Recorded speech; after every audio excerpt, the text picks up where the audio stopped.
again, everybody, and welcome to another edition of ROX Talks. Tonight I'm with two of the guys from Hot Rockers, Daxx and Roxane. That's Roxane with one N and not two. The other Roxane put a red light out, and we all know how that ended. Daxx and Roxane are a band that hail from Switzerland, but they left their frozen Swiss land with the land of the milk of cow to come and live in London. A bit of a culture shock there, but they seem to be going on really well and loving the London scene, and good for them. They are a four-piece, and they've just released their second album called Daxx and Roxane. They'll be here following this to tell you all about the album and why they moved to London, and we'll also be asking about the Swiss metal scene, and not a block of Toblerone in sight. On with... Oh, by the way, I forgot to tell you, Daxx and Roxane are on a co-headliner tour over December with Dirty Sound Magnet. They start on the 2nd December in London and finishing on the 15th of December in Milton Keynes. So if you're in any of the areas, go and check them out at Daxx and Roxane. That's DAXXROXANE.com. You'll see the tour dates there, get some tickets, and while you're there, buy the album. It kicks ass. On with the interview. Daxx and Roxane.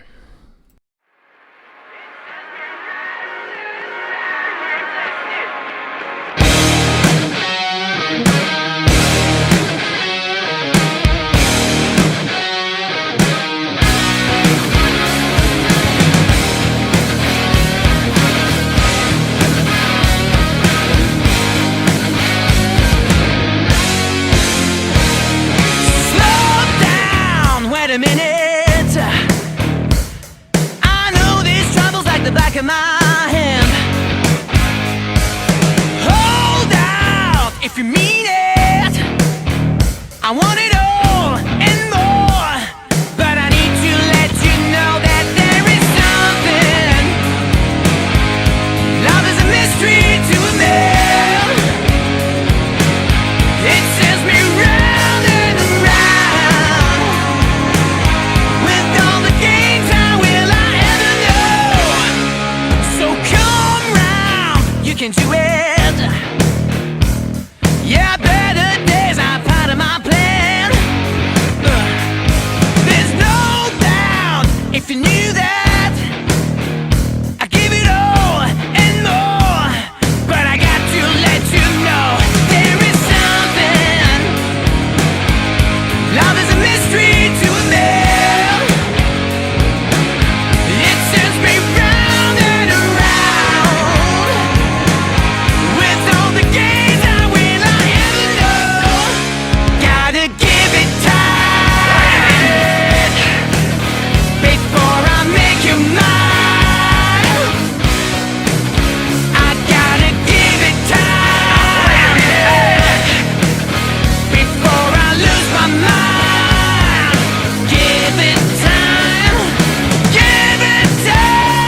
Hello, Luca.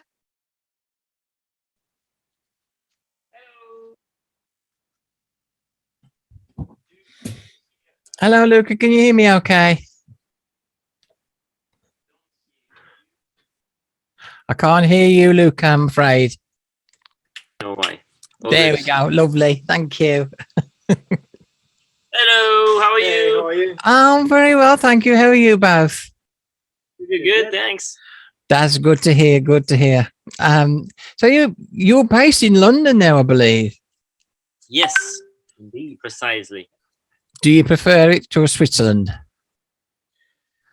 It's different. Different. I would say. It's better for music. Better for music, but is it better for your general health and well-being? I don't know. Sure. Not sure. Yeah, probably not. But we're happy here. You know, we're together, so it's good. We can That's what complain, matters. really. That's what matters.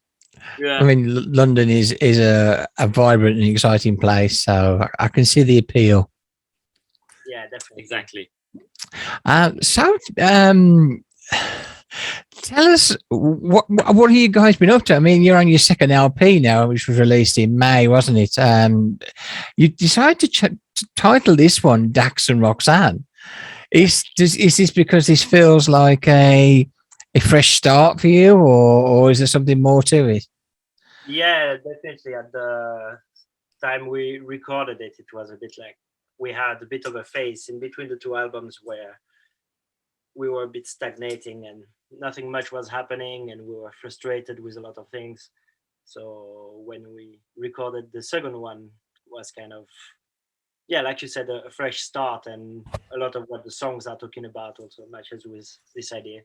So that's why we got self-titled, and also we couldn't agree on a name. So Yeah, that's we had also a played few. a role. We had a few ideas. We just, we wanted something that the four of us would be like, oh yeah, that's the one, and we just couldn't come up with a name that was really the one. And just at some point, like, why not self-titled? I mean, it's a bit unusual. Usually, the first album is a self-titled, but what do we care? There's no rules. I mean, not necessarily. I mean, sometimes it takes bands 9 or 10 albums before they decide to bring out one with their own name on. So I suppose you're not doing so bad with your second one. You never know. Maybe we're not gonna agree on the next one, and it's gonna be a self-titled as well. Number 2. You could always go down the Van Halen route and just pick numbers. Yeah, exactly. Yeah. It worked for them. You've released this one on your own label, haven't you? Because it was. Remind me of the record label it was your previous album, Ticket to Rock, was released on. But is that part of this fresh start? Is releasing the album yourselves to give you that more creative freedom? Yeah, I mean, it's not much of a change because it was our previous manager who kind of set up his own label to release the first album. And now, since we are just doing by ourselves, we just did the same thing, but we did our because we label, we self-managed, so we just decided to do everything ourselves. So yeah, it didn't change much for the creativity. Yeah. But it's just funny to have our own kind of label now. Yeah. If a bigger label is interested, we're also interested to hear from them. So obviously, if you're listening, guys. It is the way to go, though. I mean, more and more bands are releasing albums themselves because they get so sick and tired with the way record labels push them around and have demands on them. They're just simply not fair. Yeah, definitely. The only thing is like then it's harder, like on the promotional side and everything. That you have to do everything yourself. All that is a bit. But you managed to put a tour together. Yeah, we did. That's true. Yeah. And quite a tour it is. I was looking at the different dates. I mean, it's quite an extensive tour. You've been playing a fair few places. Yeah, we're really happy. 2 weeks, 13 dates, like just going all over the place in the UK. There's obviously a few corners that we just missing, but that's just how it is. But yeah, don't worry about them places. They used to people missing them. But yeah, it's a basically our biggest tour to date. We've never been a full 2 weeks on the road. It was always like few gaps in the middle. So yeah, really exciting.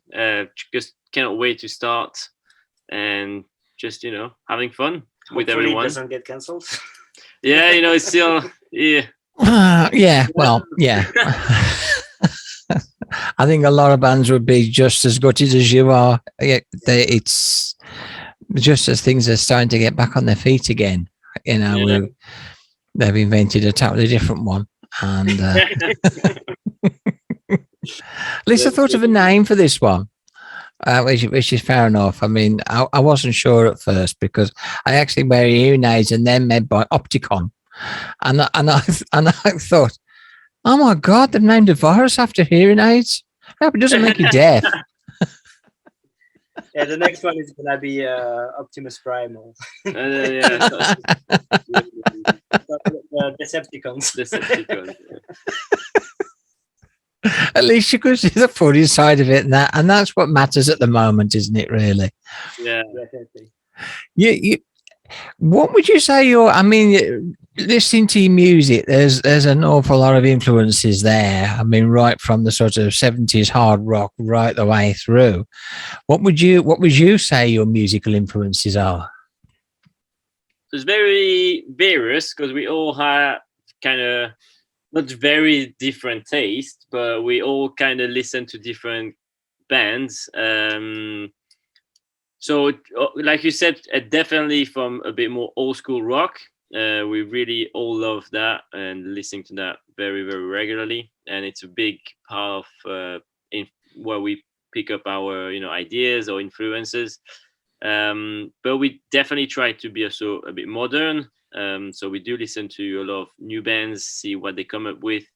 That really helps us to still be kind of fresh in a way.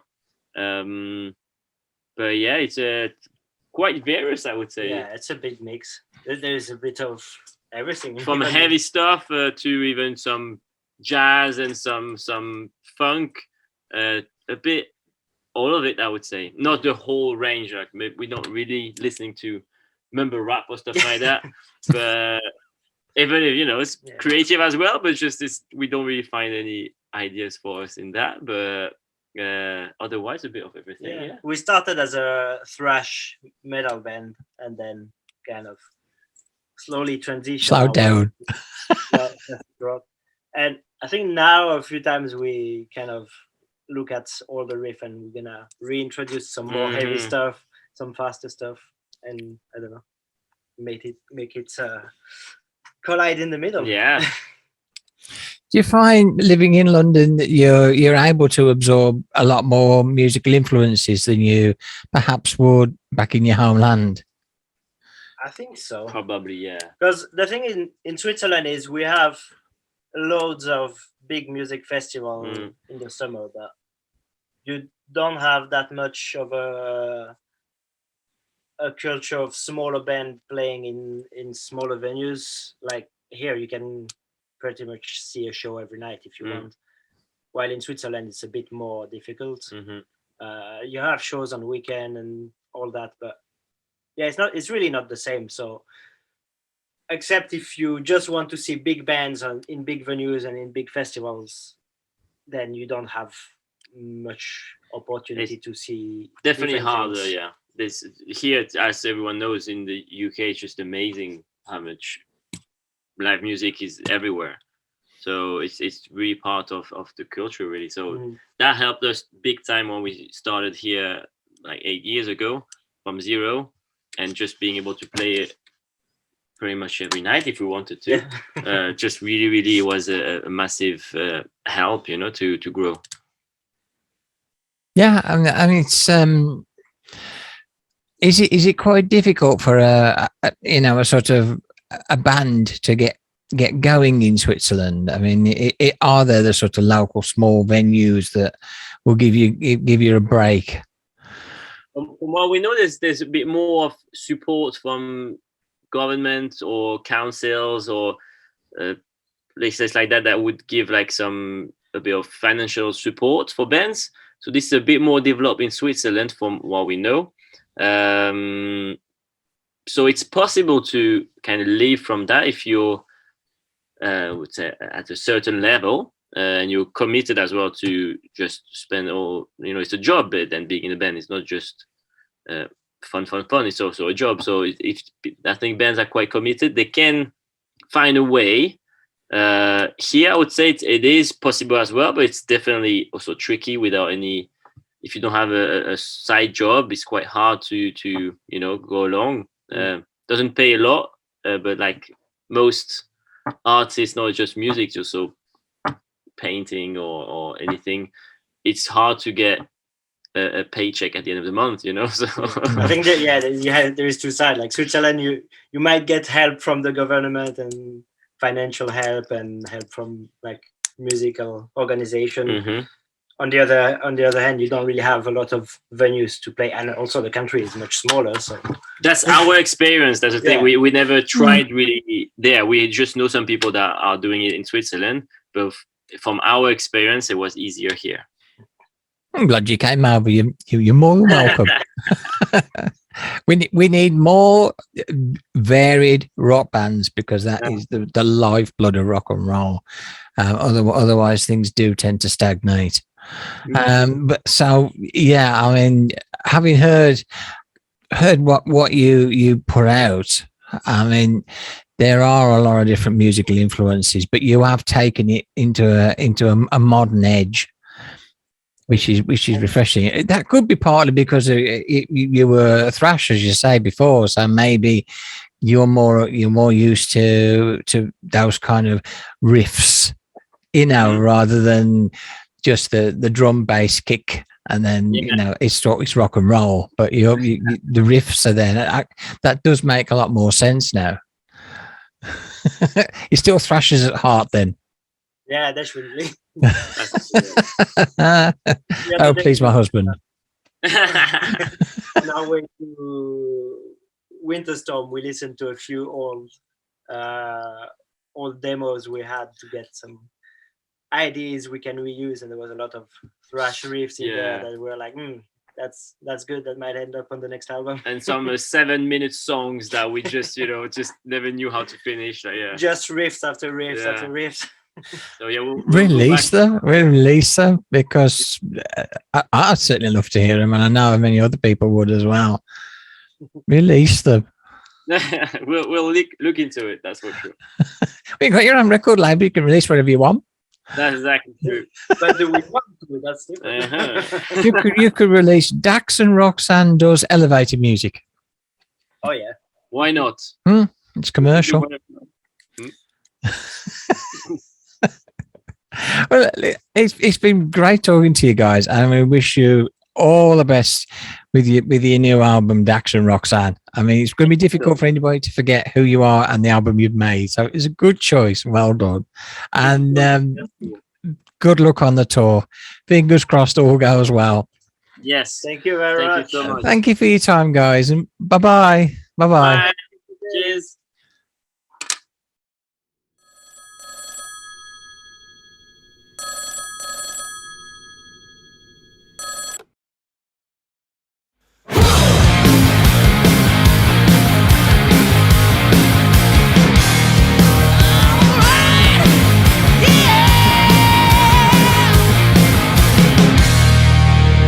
My mother's a queen, I'm green and the damn.